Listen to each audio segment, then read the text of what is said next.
Welcome to the reading room session of Inside the China Room podcast. I'm your host, Jiang Jiang. This is a new segment I have added to the show, where I read aloud some of the most popular stories I have published on Substack. Ideally, this section will alternate with my guest interview episodes here on the podcast. Today, I want to share with you one of my favorite stories of the year so far. Out of the roughly 300 newsletters I have published to date, this one has received the most likes. It tells the story of a Japanese student studying in China who spent 21 days hitchhiking from Nanjing, the capital of Jiangsu Province in eastern China and also my hometown, all the way to Xinjiang, more than 3,000 kilometers away. Along the journey, he was picked up by 16 different drivers. The student's name is Tanikawa. At the start of his journey, he set up what he called a social experiment. He would ask passing drivers if they were willing to give him a ride. If they said yes, he would then tell them he was Japanese and observe whether they would still agree to take him. As he put it, the results of this experiment aren't polling data or an official survey, but a reflection of the real everyday human reactions he encountered across China. After completing his journey earlier this year, his story was published on the WeChat blog of Bingdian Weekly, run by China Youth Daily, and he was also interviewed by the paper.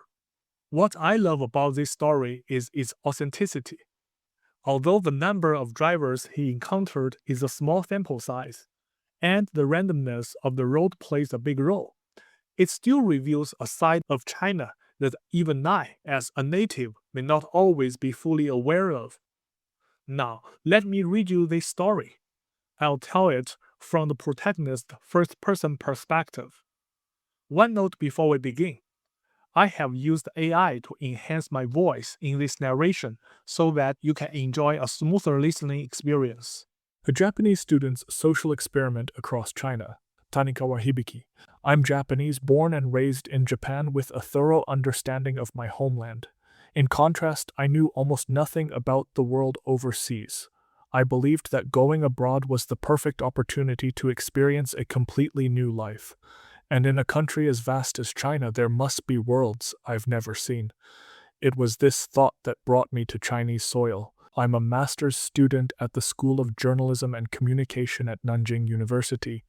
During the 2025 winter vacation, when I could finally speak decent Chinese, I decided to embark on a journey, hitchhiking from Nanjing to Xinjiang within 30 days. Why choose hitchhiking? The reasons were simple. First, no money. Second, culture resides in people. To prepare for this journey, I started my homework 2 weeks in advance. First was the route: Nanjing to Wuhan, to Chongqing, to Sichuan, to Guizhou, to Gansu, to Xinjiang. Of course, this was the ideal route. The actual hitchhiking journey would have changes. Second was equipment. The average temperature in Nanjing in mid to late January is -6, while the destination Urumqi is about 20°. I prepared a tent, sleeping bag, thick down jacket, gloves, emergency food, filming equipment, ground mat, map of China, laptop, and a travel fund of 1,000 yuan. I ultimately decided to use a suitcase to carry these items. This proved to be the right decision. Third was testing the sleeping environment. Due to limited funds, I bought a 239 yuan tent, 55 yuan ground mat, and 250 yuan sleeping bag online. 2 days before departure, I specifically tested sleeping on the school's football field lawn for one night at Ferndegerdijkse. The actual feeling was cold, really cold, so I decided to bring a few more winter clothes. On January 21st, the 22nd day of the 12th lunar month, I departed from the south gate of Nanjing University. After just 2 hours of trying to hitch a ride at a gas station outside campus, a young man working at the gas station was willing to take me onto the highway. This was my first real hitchhiking experience in life. He was an enthusiastic young man from Nanjing who had been working at the gas station since graduating high school. He loved cars and had once dreamed of driving around China. I used to have dreams like yours, but I never took that step. Seeing you, something stirred in my heart, he told me. We drove for about an hour and arrived at Baguaju service area on the outskirts of Nanjing. This was my first time entering a Chinese highway service area. What surprised me was not only how clean and spacious it was, but that you could actually walk between the upbound and downbound lanes. After a simple dinner, I continued trying to hitchhike around 8 p.m., but I didn't find a suitable ride that day. I told myself this would be a long battle, and I needed to maintain a good rhythm. I set up my tent and went to sleep. Thus, I ended the first day with a smooth start. I woke up refreshed at noon the next day. However, no matter how I waved or tried, I couldn't find anyone willing to give me a ride. It wasn't until evening that I met people willing to pick me up. 3 Chinese men around 30 years old. On the road, they talked with me about the similarities between today's Chinese youth and the previous generation. We started working at 19. Today's young people study desperately to get into university. Every generation is struggling. This sentence particularly impressed me. Through these 3 drivers' conversation, I heard the real voices of ordinary young Chinese people in reality. The journey progressed fairly smoothly. That evening, another group of 3 picked me up. They were friends returning home for Spring Festival, with constant laughter in the car and a relaxed, pleasant atmosphere. Sitting in the passenger seat, I listened to the driver lament. The cultural atmosphere of Chinese Spring Festival has become much weaker compared to before. I had learned Chinese through the Chinese sitcom Home with Kids, so I had always looked forward to experiencing that lively and warm Spring Festival atmosphere, but reality might be very different from imagination, which made me feel somewhat melancholy. During the journey, the driver kept holding his stomach, seemingly unwell. Several hours later, I arrived at Sanjiuyuan service area. On the morning of the 4th day, it was drizzling. I suddenly had diarrhea and fever, and what was more troublesome was that the service area hardly sold any medicine. On the 5th day, I finally couldn't hold on and decided to rest at a nearby hotel. This small town called Taihei, located in Fuyang City, Anhui Province, unexpectedly became the first city I truly set foot in during this journey. Although not fully recovered, I could barely get up and move around. I walked out of the hotel and was stopped by a local. He swayed drunkenly while talking to me enthusiastically. Although it was only around noon, he was already red-faced from drinking. He had brought his child back to his Taihei hometown for the new year and seemed unable to find his way home. Watching him stumble forward being pulled by his child for the first time, I felt the warmth of the 2 words Spring Festival. Around 1 a.m. that night, I continued hitchhiking at the service area. Just when I thought I would be disappointed again, a white-haired man around 60 appeared. He said his destination was Xi'an, and I happened to be going to Luoyang along the way. He told me he had driven all the way from Fujian. When he departed from Fuzhou, he was still wearing short sleeves and shorts, but when he met me, he had already changed into a thick down jacket. The closer we got to Luoyang, the more the scenery outside became covered in silver. He suddenly brought up his son. My son went to study in Japan and is now looking for work there. I was taken aback. I could sense that this father might have complex feelings about Japan.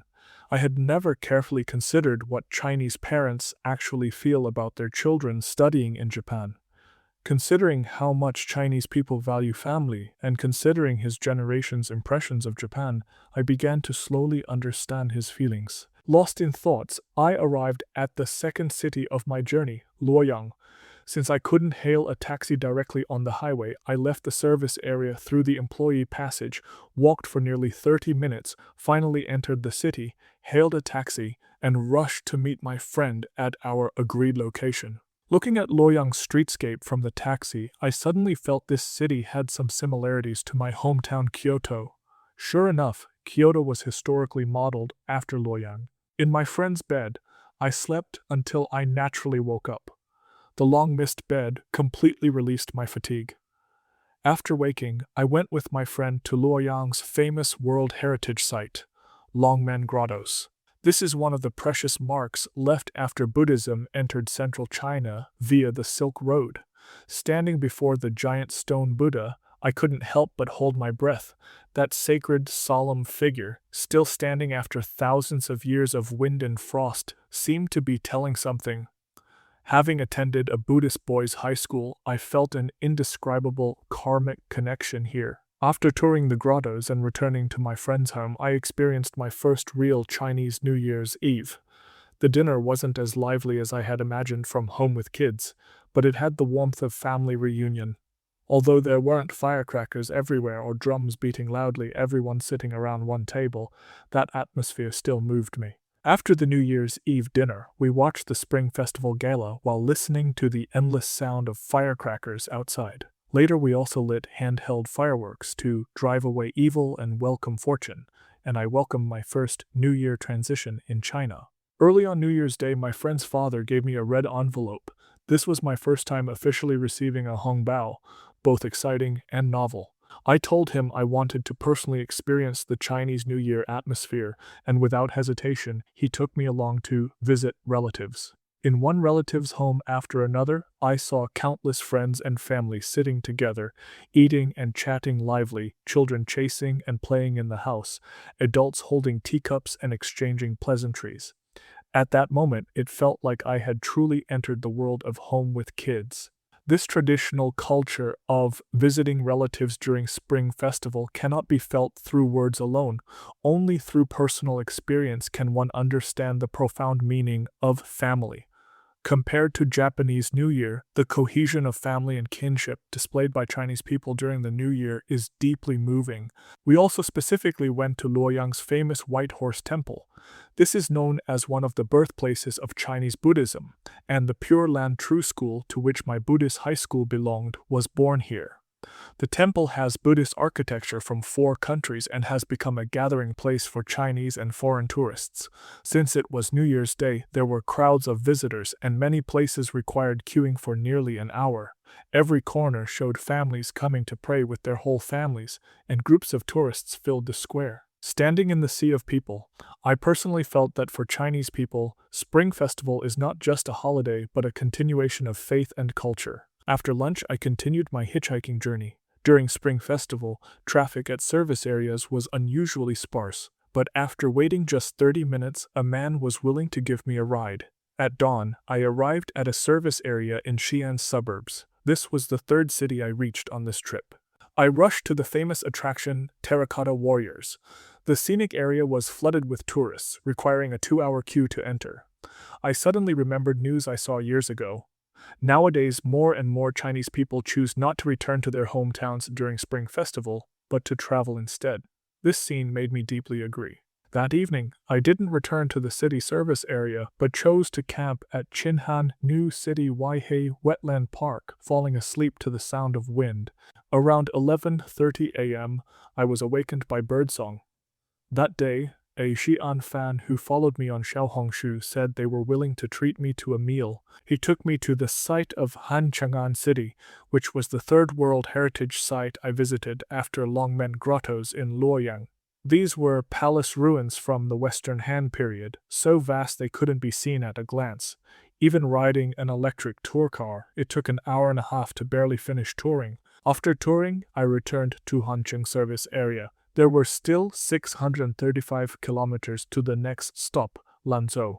Anxious and not wanting to waste time, I continued trying to hitchhike without rest, but no matter how hard I tried, no cars appeared. Until 6 a.m., exhausted to the bone, I finally couldn't hold on and set up my tent in front of the service area's main building, sleeping in my clothes. Around 8 a.m., I was awakened by firecrackers. In a daze, I checked my watch. Only 2 hours had passed. What surprised me was that the firecrackers weren't for celebration, but a method used by service area staff to drive away my tent. They poked the tent with brooms saying, "You can't set up here."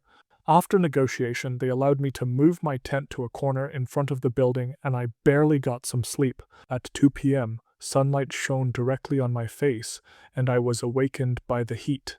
I discovered my skin had become abnormal. The routine of waking only at noon for days had me baking in the tent for hours daily, and the skin on my face had started peeling. Plus, not having bathed for days, my body gave off a noticeable odor, and the tent was filled with my own body smell. Although nothing earth-shattering happened, this period was a subtle but real torment for me. Still no cars willing to take me. Night came, and I helplessly set up my tent again and went to sleep. I was still awakened by the sun at noon.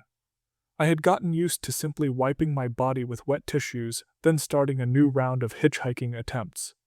Frankly, I was somewhat disheartened at that time. But just when I was about to give up, several familiar service area employees smiled and handed me a string of firecrackers, encouraging me. Keep going. I lit the firecrackers.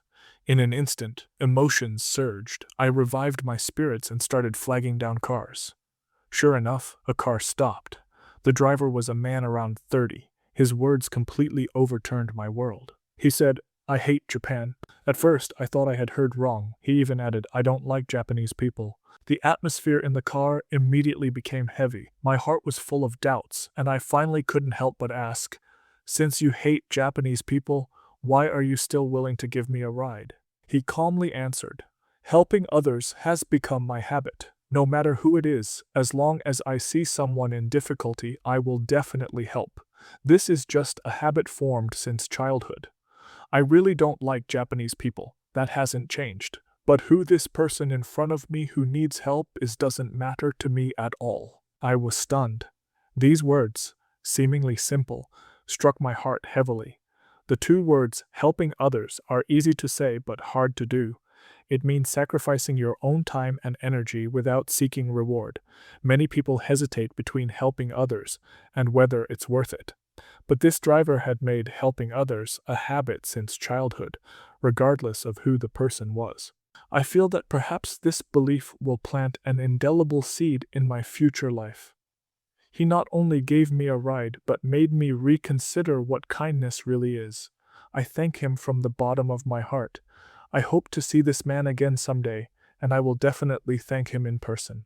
The morning after, Tanikawa Hibiki camped at Waihei Wetland Park during his journey. Actually, from the beginning of my journey, I had been conducting a social experiment in my own way that could truly touch people's hearts. The method was very simple. I would hold up a sign at highway service areas to hitchhike, asking if they were willing to give me a ride. If they said yes, I would tell them, "Actually, I'm Japanese." Then I would observe their reaction to see if they would refuse me because of this identity. I compiled these reactions to calculate the proportion of Chinese people who actually show rejection behavior toward Japanese people in real civilian scenarios. Early in the journey, at Lindong Peninsula Service Area in Anhui Province, I met someone who directly said no. He was the only person so far who explicitly refused my hitchhiking request after learning I was Japanese. However, when I recalled the man who later admitted he hated Japan but still let me in his car, I couldn't help but have another thought. Perhaps from now on, no one will say no again. On the 14th day, I arrived at Maxian service area. There was still quite a long way to Lunsho. Without time to think much, I immediately continued hitchhiking. As if arranged by fate, after just 1 minute, a car stopped. Inside was an international couple, a Chinese man and a foreign woman. The woman had graduated from Tsinghua University, and I had briefly been an exchange student at Peking University, so in a way, she could be called my senior. They also said similar words. "We had such dreams when we were young but never realized them. Seeing you has rekindled our courage." After arriving at Baoji West Service Area, I was surprised to find that more than half the vehicles in the parking lot were SUVs. Although there were many Gansu license plates in the parking lot, not one was willing to give me a ride. The reason was realistic. There were no big cities here. Most car owners were on long-distance drives requiring multiple drivers to take turns. Their cars were already full, and possibly the long journey fatigue made them unable to take on more burden. As darkness fell and the service area temperature dropped to 2 degrees, I had actually been trying to flag down cars in the cold night for an entire evening. The sun rose, bringing a new day. Eating sunflower seeds given to me by the third driver earlier, I changed strategy, sitting in front of the restroom waving to drivers. At the same time, I patrolled the parking lot every 30 minutes. An elderly couple in their 60s stopped their car. They were from Min County, Gansu, a pair of migrant workers. When I asked why they were willing to give me a ride, they laughed and said, "The seat's empty anyway, it's the same whether you're there or not." They lived simply, spoke directly, without concerns. This was my first real deep contact with ordinary people from rural backgrounds in China. The biggest impression was they were really straightforward. We went together to Yuanyang service area. Only 198 kilometers remained to Lanzhou. As soon as I got out, I was pulled into a car by a brother 2 years older than me. He worked in Lanzhou and was returning to his workplace. He said, "When I was young, I also wanted to take a spontaneous journey like this." These familiar words made me smile knowingly. 3 full days after leaving Xi'an, I finally arrived in Lanzhou. By this time I was exhausted and decided not to camp outside anymore, instead choosing a nearby internet cafe. The overnight price at this internet cafe was only 20 yuan. It was heaven. I curled up in a swivel chair in the heated room and fell into a satisfied deep sleep. Lanzhou, the 4th major city on my journey, had 4 must-complete goals. See the Lanzhou water wheels, see the Yellow River and Zhongshan Bridge, climb White Pagoda Mountain, and eat authentic Lanzhou beef noodles. What amazed me was that behind this city stood continuous snow-capped mountains, as if in some western plateau city, completely overturning my stereotypical impression of northern Chinese cities. I first took a bus to Lanzhou Waterwheel Park. Unfortunately, as a foreigner, I couldn't use Alipay to activate a bus card. I stood dumbly on the bus when a woman, without saying anything, paid my fare. This stranger's kindness warmed my heart again. After getting off, I finally saw the huge waterwheel complex by the Yellow River. The visual impact was stunning. Next, I went to Zhongshan Bridge. It was a century-old iron bridge jointly built by Germany, America, and China. Below the bridge was the rushing Yellow River. Above it was a sea of people. This first bridge of the Yellow River truly lived up to its name. After crossing the bridge was the 3rd stop, White Pagoda Mountain. The white ancient pagoda sat on the mountaintop. I stored my luggage at a small stall at the foot of the mountain and began climbing. About half an hour later, I stood on the mountainside looking out. Below was the Yellow River, beside me was the ancient pagoda. Ahead was a skyline where dense high-rises coexisted with snow-capped mountains. At that moment, it felt like being in a Yellow River Manhattan. As the sun set, I went down the mountain to retrieve my luggage, only to find the stall had closed and the proprietress was nowhere to be seen. Seeing it was getting late, I was anxiously pacing in front of the shop when a passerby called out to me, "You're here to get your luggage, right? The proprietress took your things to the police station. There's a note on the door saying your things are at the duty room." She pointed to a bag on the door. It was a reminder note left by the shop owner. This made me feel that the further west I went, the more enthusiastic Chinese people seemed to be. After retrieving my luggage, I ate the signature Lanzhou beef noodles. Around midnight, I returned to Lanzhou North Service area. That day, I had homework to finish. My hands were numb with cold. Typing was extremely difficult. A young driver told me, "The driver's home room here has no beds but has sofas and heating. You can go in at night to warm up." This was like a godsend for me. I took off my down jacket and 3 layers of cotton pants. Not having undressed for so long, this brought a feeling of release. Sitting at a table after so long, I finally had that feeling of body in a room, heart also warm. In the morning, I slowly opened my eyes on the warm room's sofa. Today's goal was Dunhuang, 934 kilometers away. This was an extremely long journey. Many drivers said, very few cars here go toward Dunhuang, and the vast majority don't pass through this service area. That day, I greeted and talked to almost everyone I met, but until nightfall, no suitable car came. But this day wasn't hard to endure, because this service area had heating and sofas. I peacefully spent a leisurely evening and fell asleep contentedly in the warm room. Finally, I found a ride. Perhaps because I had stayed at the service area too long, several employees specifically came out to see me off, shouting, "Have a safe journey." The male driver who gave me a ride was 2 years younger than me and was returning to work in Xinjiang. We drove northwest, and after about 2 hours, he dropped me off at Anmen service area.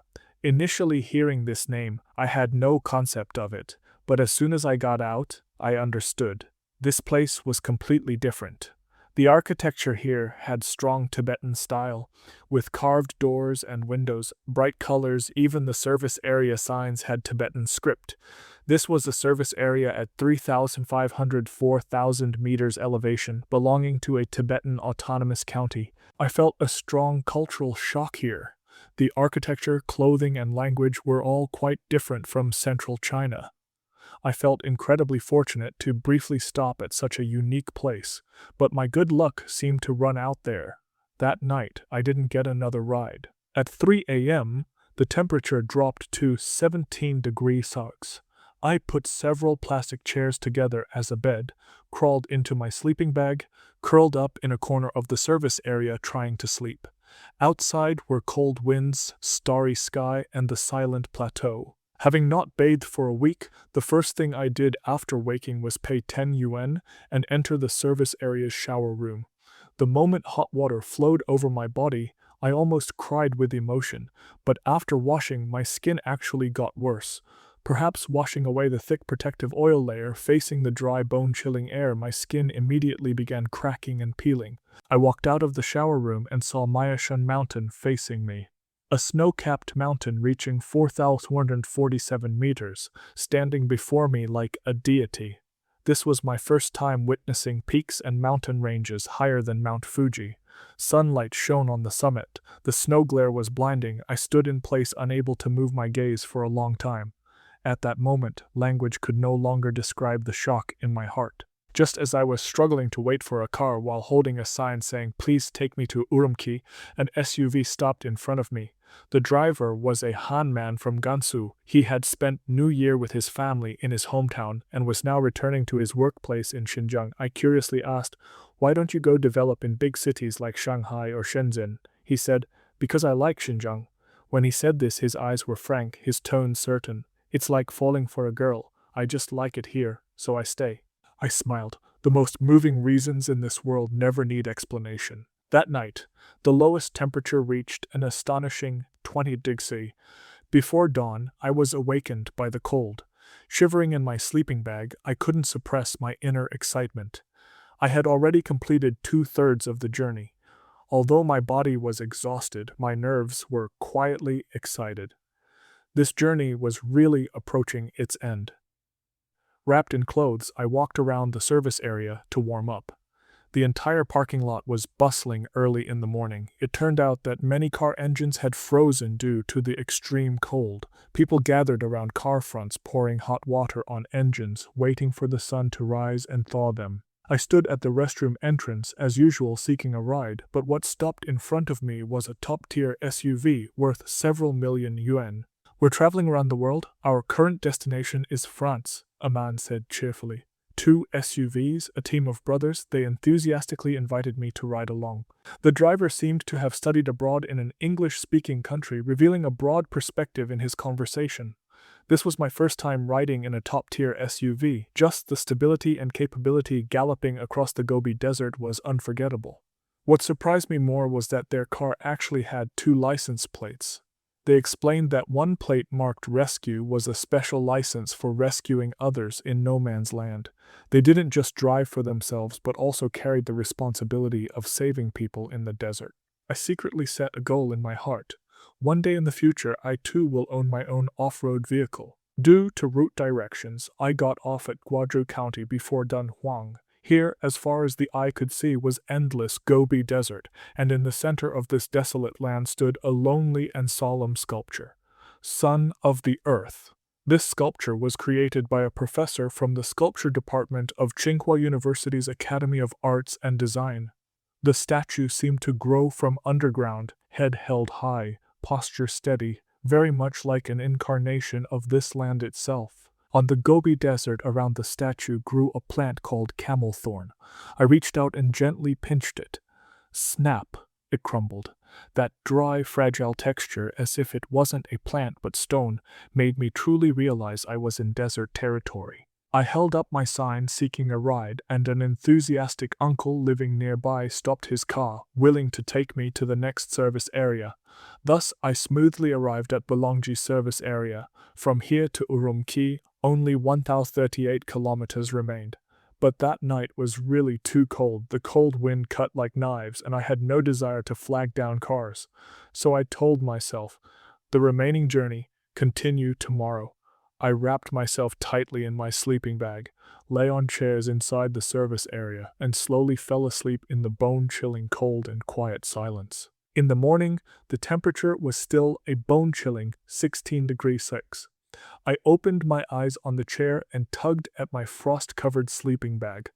A thought suddenly emerged in my mind. This might very well be the last car, so I began doing something I hadn't done in a while. I walked among the people in the service area and began asking one by one, "Do you think I can successfully hitchhike from Nanjing to Urumqi?" Everyone answered without hesitation, "Yes, definitely." Simple affirmations, yet they warmed my heart. At this moment, a service area employee I had become familiar with silently handed me a bowl of breakfast. Eating the steaming hot porridge, an unprecedented firmness rose in my heart. So I stood up once again, raised my sign, and began looking for the last car of this journey. About 2 hours later, a car stopped in front of me.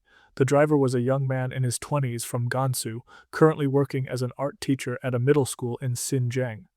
We headed north and arrived at Hami service area, which was as lively as a market, not at all like being on a highway. People in ethnic clothing moved among the crowds. The service area had large chunks of mutton, bone and barbecue, baked buns, pilaf, as well as naan bread, yogurt, and milk tea, rich and fragrant. After the meal, we continued on the road.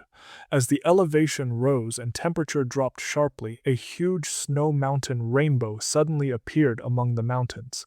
This was my first time seeing a snow rainbow, not after rain, but in snow. I felt as if I had crossed into a fairy tale world. It was already 7:30 p.m., but the sky was still bright as day. Calling friends in Nanjing, I learned Xinjiang has a 2-hour time difference from the east. What I felt wasn't the time difference, but the vastness of this country. At 12:57 a.m. on February 11th, I arrived at Urumqi Samping service area. I had thought I would cry, even fantasized about falling to my knees and sobbing the moment I got out. But at that moment, my heart was incredibly calm. This journey made me experience the bitter cold of winter snow nights in a tent, the extreme pain of diarrhea and fever, the panic and gratitude after losing belongings, the real faces of kind, ordinary Chinese people that shocked me one after another, and countless first-time life experiences. I didn't just complete a hitchhiking trip, I traversed the real texture of a nation. At 2 a.m., one of my ethnic minority friends came to welcome me. I would stay at his home for 3 days, beginning a real Xinjiang life. Finally, I embarked on my return journey. My way back was by green train. Departing from Urumqi, it took a full 56 hours to finally return to Nanjing. I bought a standing ticket. Outside the window, scenery slowly flowed by. The cities I had passed through were like a movie replay, also like settling memories. On the 29th day at 1 a.m., I returned to the south gate of Nanjing University's Xianlin campus, the starting point of my journey. At the beginning of my journey, I set up a social experiment, asking if they were willing to give me a ride. If they said yes, I would tell them I'm Japanese, observing whether they would change their minds because of this. In the end, among 17 drivers, only one refused me after learning I was Japanese. That is to say, 94.1% of those willing to give me a ride, even knowing I was Japanese, still chose kindness and help. This isn't some poll data or official questionnaire, but real person-to-person reactions in civilian life. For me, it's more precious than any statistics, because this is the China I walked out with my feet, saw with my eyes, and felt with my heart. Thank you so much for listening to Inside the China Room. I really appreciate you staying with us till the end. If you enjoyed this episode, please consider following the show and leaving a quick rating or comment wherever you are listening. Your feedback helps us improve and reach more listeners.